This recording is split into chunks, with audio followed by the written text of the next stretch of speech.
माझं नाव सूरज पवार, माझ्या आईचं नाव नर्मदाबाई पवार.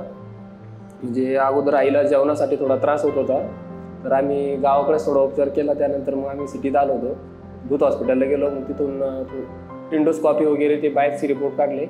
मग त्यांनी किमोथेरपी सांगितली करायची. तिथं त्यानंतर आम्ही परत मग तिथून रिपोर्ट घेऊन कृपामाई हॉस्पिटलला गेलो. त्यानंतर तिथं केमोथेरपी केली कृपामाईला. मग त्यांनी ऑपरेशन सांगितलं, पण ते खूप मोठं ऑपरेशन सांगितलं होतं त्यांनी.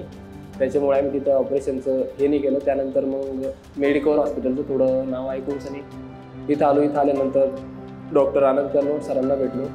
त्यांनी सर्जरीविषयी आम्हाला सजेस्ट केलं. ऑपरेशनसाठी पूर्ण म्हणजे असं सर्जरीसाठी एकदम समजून सांगितलं, असं होईल, एवढे दिवस हे होईल, तेवढे दिवसात रिकवर होईल, सगळं होईल. त्यानंतर आता पेशंट एकदम ओके आमचं, आता डिस्चार्ज होतं आम्हाला.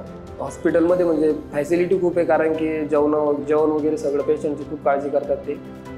त्यानंतर आता तर ऑपरेशन झाल्यानंतर जेवण वगैरे थोडं व्यवस्थित, सगळ्या गोष्टी व्यवस्थित आहे, आता काही प्रॉब्लेम नाही. तिथले म्हणजे डॉक्टर लोक, मग स्टाफ पण त्यांचा खूप सपोर्ट करतो सगळ्यांना, पेशंटला, त्यांना पण आपल्याला.